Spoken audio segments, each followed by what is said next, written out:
Nagkaiusang kadagkuan sa mga lokal nga gamahanan sa tibok ng Sugbo sa iniusang pamaagi pagsumpo sa COVID-19 o sa sanalbutan nga parehong nga pagpatuman sa strikto nga social distancing o nga paglimit yun sa mga tao diya sa gawasa nga makamugnang panagtapok apan giklaro nga why himuong lockdown. Anang report ni Faye Marie Dumabok. Nagkauyo ng gobernador sa probinsya sa Sugbo ug mga mayor sa Metro Cebu.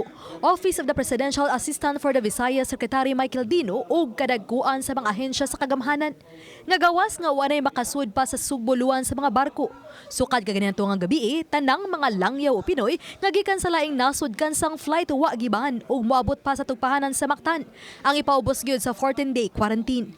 Atol sa ipatuman nga curfew alas 8 sa gabi sa syudad sa Sugbo ug alas 10 sa ubang bahin sa probinsya. Pangitaan na gyud og ID kadtong makita nga naglaroy-laroy sa kadalanan.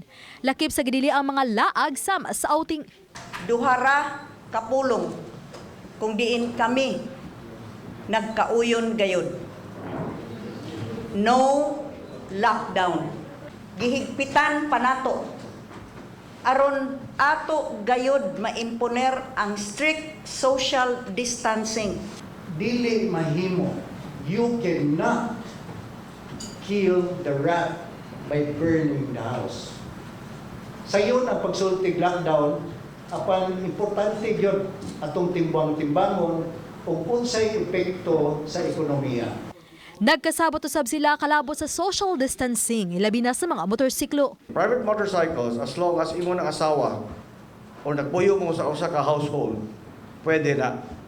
Because kung musugot ka sa sakyanan nga naa duha ka tawo, 5 ka tawo sa sakyanan, why won't you allow ang motorcycles? Anyway, di ka uli nila magduog mangyapon na. Samtang adunay mga libreng bus o kasakyan nga gitagana ang mga LGUs, sama na lang sa syudad sa Sugbo. Ilabi na unya alang sa mga healthcare workers. Samtang malasakit center doon na ipakatap nga mga sakyanan alang sa mga health workers. Doon natay 30 ka bases sa Cebu City Government. Naatay date, natay oras 6 a.m. to 9 a.m. 5 p.m. to 8 p.m. There are 30 to 35 buses. Uban ni Cleofer Lumayag, ako si Faye Marie Dumabok, Balitang Bisdak.